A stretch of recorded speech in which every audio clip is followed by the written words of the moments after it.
भारतीय अर्थात सनातनी लोगों का जो दर्शन है वो करपात्री जी के साथ, शंकराचार्य जी की शैली के साथ मिलता जुलता है, इसलिए हम उनको संदर्भित करते हैं बीच बीच में। ब्रह्मा जैसा क्रिएटिविटी और विष्णु जैसा मतलब रख रखाव और शिव जैसा प्रलय करने वाला, ऐसी ताकत, ऐसी शैली और उस तरीके का जीवन अत्रि के यहाँ मिलता है। आज भी जब शादी होती है, फेरों के बाद जब आशीर्वाद दिया जाता है तो उनको बोलते हैं अत्रि अनुसुईया की तरह तुम्हारा गृहस्थ हो, वशिष्ठ अरुंधति की तरह तुम्हारा, मतलब ऋषियों ने जो साधा था टॉर्च पर आइडियल गृहस्थ, आइडियल समाज की कल्पना तो हो सकता है मार्क्स ने भी की हो, परंतु आइडियल गृहस्थ की टोच पर जाकर वो ये सब बातें किस तरीके से साधना पति पत्नी में और बच्चों में और उनके रिलेशनशिप में, ये अत्रि अनुसुईया से सीखने को मिलता है। पुराणों में वार्ता है, अलग अलग प्रकार की है। एक वार्ता ये है कि अनुसुईया ने उनको बिठाकर और अच्छा भोजन करवाया तो वो बहुत खुश हुए। थे तो ब्रह्मा विष्णु महेश, तो उन्होंने जाते हुए कहा कि हमारी एक इच्छा है, हम आपको ना निर्वस्त्र देखना चाहते हैं। तो अनुसुईया को बड़ा अजीब लगा। तो चूंकि महात्मा है, अभी घर पे आ गए हैं तो इतनी बात कर रहे हैं तो चलो। तो उसने कहा कि ठीक है, मुझे समय चाहिए थोड़ा सा।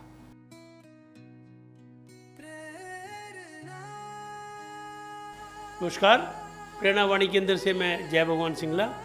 आज हमारे साथ हैं अरुण प्राचर जी। प्राचर जी, आपका इस एपिसोड में बहुत बहुत स्वागत है। बहुत बहुत धन्यवाद आपका। प्राचर जी, हमारी वो ऋषि मुनि वाली जो सीरीज चल रही है ना, उसकी बहुत तारीफ कर रहे हैं लोग जी। तो हमें एक अत्रि जी बहुत बड़े ऋषि हुए हैं, बहुत बड़ा नाम है उनका। जी जी जी, और सभी उनको आदर से देखते हैं जी। तो कृपया उनके बारे में जरा हमारे दर्शकों को बताइए। ऋग्वेद में ही अत्रि के बहुत से मंत्र आते हैं और एक मंडल में तो पूरा ये मंत्र आते का मतलब इन्होंने मंत्र बनाए हैं खुद, मतलब मंत्र दृष्टा है, सब ऋषि दृष्टा है, दृष्टा है। हाँ, जैसे समाधि में बैठे हैं, उन्होंने जो मंत्र देखा उसको फिर अपने शिष्य को बताया और उन्होंने लिख दिया। अच्छा, ये इसको ये फिर मतलब वो संहिता हो गई फिर ऋग्वेद की। ठीक है, ठीक हाँ, ठीक। हर मंत्र, हर ऋचा और मंत्रों के समूह जो सूक्त हैं वो सब के सब ऋषियों के द्वारा बोले गए हैं, एक बार या अनेक बार लगाओ, पर किसी व्यक्ति ने अपने समझ से, जैसे हम कविता लिख देते हैं, ऐसे क्रिएट नहीं किया, ऐसे नहीं क्रिएट हुआ। हाँ जी, वो हमें दृष्टा है। मंत्र चल रहे हैं और उसने देख लिया पूरे मंत्र को, उसको समझ लिया और फिर लिख दिया। अपनी उपज नहीं है, इसलिए अपौरुषेय बोला है हर मंत्र उसको, वेदों को।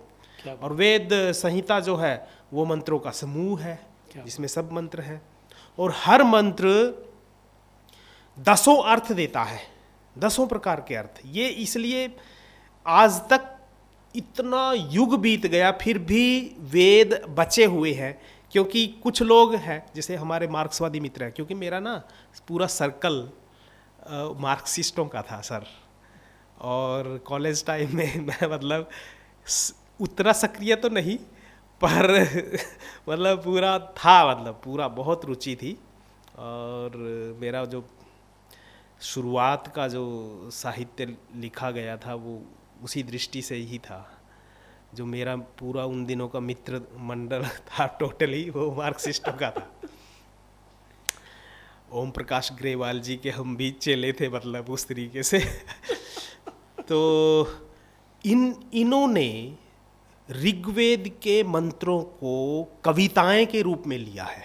अच्छा। जैसे हमारे रामविलास शर्मा थे, मार्क्सिस्ट थे, और अब भी जो एक रमेश शाह हैं बहुत अच्छा लिखते हैं, विद्यानिवास मिश्र का भी थोड़ा सा पुट कुछ इस तरीके से है, जो ये मानते हैं कि ये मंत्र जो हैं वो सब ऋषि विद्वान लोग थे, साहित्यकार थे, और उन्होंने अपने तरीके से कविताएं लिख दी संस्कृत में। तो वो ये मानते हैं, मतलब एक अर्थ ये भी निकलता है और भी निकलते हैं। मैं उस दिन भी जिक्र कर रहा था कि आध्यात्मिक, आधि भौतिक और आधि दैविक, इन दृष्टियों से निरुक्तकार ने फिर हर एक शब्द के अलग अलग उनके अर्थ दिए, तो उन अर्थों में से ही कहीं ना कहीं एक शैली को दयानंद जी ने ले लिया और वो उन्होंने उस तरीके से ही उनको देखा। ऐसे से हुआ ये? हाँ जी, जैसे मंत्र वहीं से निकले, मंत्र वही है, उसने उस दृष्टि से देखा, हाँ उसने उस दृष्टि से देखा और अर्थ भिन्न हो गए। अर्थ ऐसे हुआ ये जी। जैसे मैक्स मूलर ने कुछ अलग पॉइंट ऑफ व्यू से देखा उनको, तो ऐसा लगता है कि बिल्कुल यही सही होगा। परंतु उस दिन मैं बोल रहा था कि हमारा जो भारतीय अर्थात सनातनी लोगों का जो दर्शन है वो करपात्री जी के साथ, शंकराचार्य जी की शैली के साथ मिलता जुलता है, इसलिए हम उनको संदर्भित करते हैं बीच बीच में। ठीक बात है। तो अत्रि जी ने जो बातें, मतलब जैसे आप कह रहे थे बहुत नाम, वाकई अत्रि जी ऐसे ऋषि जो जिनके व्यक्तित्व में जो हमारा ये तीन देव है ना, ब्रह्मा विष्णु महेश, अर्थात सत्व रज और तम, ये सत्व रज तम का जो सामूहिक जो भी चरित्र बनता होगा वो अत्रि में दिखाई देता है। ब्रह्मा जैसा क्रिएटिविटी और विष्णु जैसा मतलब रख रखाव और शिव जैसा प्रलय करने वाला, ऐसी ताकत, ऐसी शैली और उस तरीके का जीवन अत्रि के यहाँ मिलता है। क्या बात। अत्रि का तो ऐसा माना जाता है, आज तो हम प्लेटो को ऐसा बोलते हैं कि लोकतंत्र की ये जो सोक्रेटस और प्लेटो और अरिस्टोटल, यहाँ से थोड़ी सी बीज मंत्र मिले और फिर मैकोबी तक ये चीज़ें आ गई, पर उससे पहले अत्रि ने ये बात, जो लोकतंत्र की बात है वो अत्रि ने की थी। और राजा के विरुद्ध, तत्कालीन जो राजा थे सुदास के वंशज, उसके विरुद्ध खड़ा होकर उसकी आलोचना करी थी, जैसे हम कर सकते हैं किसी नेता की आलोचना, हमें स्वतंत्रता का अधिकार राजा है। की आलोचना करना मैंने लगता है। हाँ जी। तो ऐसे में उसने झेलना भी पड़ा है जी, वो कारावास में डाल दिए थे अत्रि। लोकतंत्र की, राजा के विरुद्ध लोकतंत्र की स्थापना करते हुए उनको रास नहीं आए तो उन्होंने वो जेल में डाल दिए। और इनका जो पारिवारिक जीवन था वो बहुत मतलब प्रेरणीय, जिसको कहें आदर्श हमारे गृहस्थों के लिए होता है।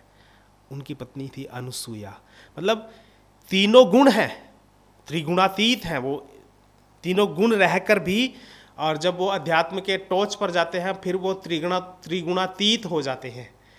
और उनकी जो पत्नी है, जब उसके साथ बैठते हैं तो ऐसा लगता है कि संसार में जो प्रकृति है ब्रह्म के साथ बैठी है, तो किसी के यहाँ भी असूया नहीं है, द्वेष नहीं है, जिसको कहीं घृणा नहीं है, प्यार है।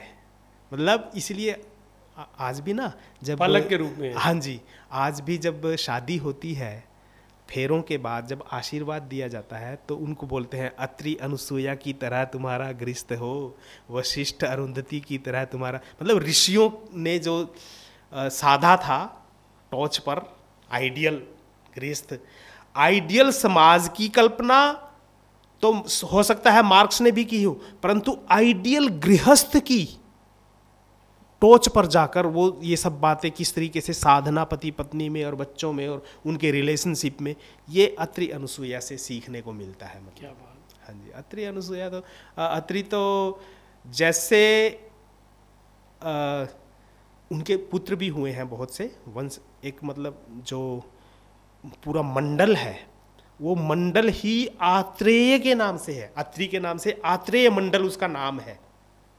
मंडल मीन्स ऐसा चैप्टर जिसमें सैकड़ों मंत्र हैं, पर उसका नाम ही आत्रेय है। जो भी मंत्र बोलोगे, जो विनियोग करोगे, जो बीज मंत्र होगा, वो सब अत्रि से संबंधित होगा। तो ऋग्वेद में अत्रि का बहुत बड़ा नाम है।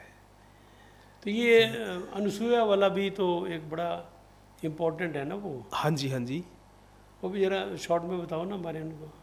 अनुसुईया एक बार क्या हुआ कि इतनी त्याग और इतनी तपस्या थी इन दोनों मतलब गृहस्थ के बीच में, तो सभी देवताओं को लगा कि दो बातें निकल कर आती हैं। एक तो परीक्षा की बात, चलो परीक्षा ही ले लेते हैं। कुछ ऐसे भी देवता हो जाते हैं जब सत्ता आ जाती है, क्योंकि अल्टीमेट होता तो मनुष्य से जब उत्थान होता है तो देव की श्रेणी आ जाती है।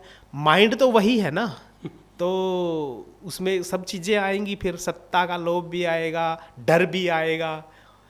तो उन लोगों को लगा कि धरती के ऊपर चलता फिरता ऐसा गृहस्थ दिखाई देता नहीं कहीं दूसरा, चलो परीक्षा लेते हैं।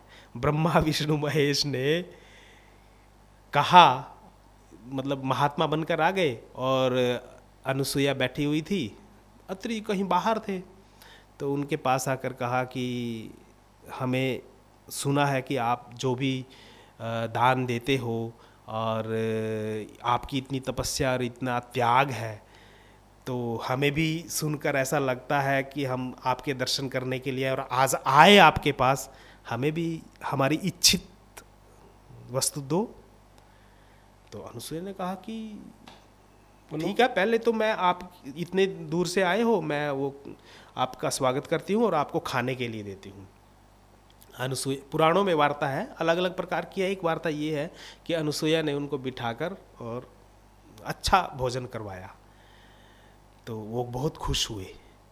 थे तो ब्रह्मा विष्णु महेश।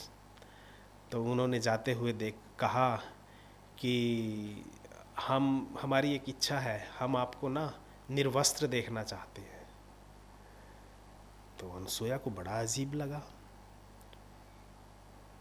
तो चूंकि महात्मा है, अभी घर पे आ गए हैं तो इतनी बात कर रहे हैं, तो चलो। तो उसने कहा कि ठीक है, मुझे समय चाहिए थोड़ा सा, क्योंकि ये बड़ी बात है। तो समय मिलता है, वो अंदर गई, क्योंकि अत्रि जैसे महान ऋषि की पत्नी कोई छोटी बात तो थी नहीं। तो उन्होंने अत्रि जब जहाँ भी गए हुए थे, क्योंकि ये ऋषि जो जितने भी थे उनके अलग अलग तपोवन थे, हर जगह अलग अलग, तो वो जाया करते थे स्टूडेंट्स में 10-10 हज़ार लोगों को प्रेरित करते थे, कभी कहीं कभी कहीं। तो वो उसको बोलते थे तीर्थाटन, परंतु जाते थे वो तपोवनों में। तो तीर्थाटन पर उसने मिलाया अपना, मोबाइल तो था नहीं, पर अंतर्ध्यान होकर बातचीत की कि ऐसे ऐसे करके मुझे लगता है कि ब्रह्मा विष्णु महेश है। तो उसने कहा कोई बात नहीं, तू ऐसे बोल कि ठीक है, मैं निर्वस्त्र होकर आऊँगी, पर मेरी भी एक शर्त है, तुम मेरे यहाँ बालक बनकर आओ, मेरे यहाँ।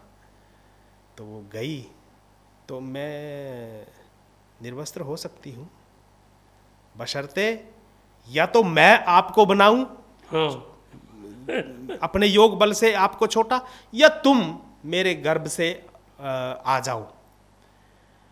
तब वो समझ गए कि ये तो वाकई चालाक है, वो तो मतलब ऊंची है। तो कहते हैं अपने योग बल से उनको छोटा रूप बना दिया, और वो बच्चे बन गए तीनों। और माँ के पास तो जब माँ जन्म देती है तो होता ही है, निर्वस्त्र भी हो सकता है, नहा भी लेगी उनके सामने, छोटे छोटे थे ये, मतलब हाँ, नवजात शिशु हो गए।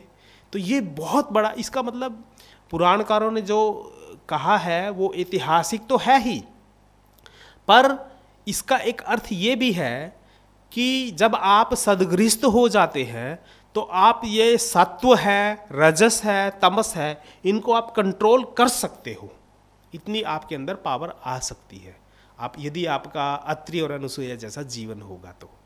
क्या बात है जी, इसका ये होता है। आचार्य जी, आपने बड़ी रोचक जानकारी दी जी, और हमारी ये जानकारी आपसे प्राप्त करने का क्रम चलता रहेगा। जी, हम आपको जल्दी छोड़ने वाले नहीं। आज का ये एपिसोड ये तो सौभाग्य है मेरा। बहुत बहुत धन्यवाद।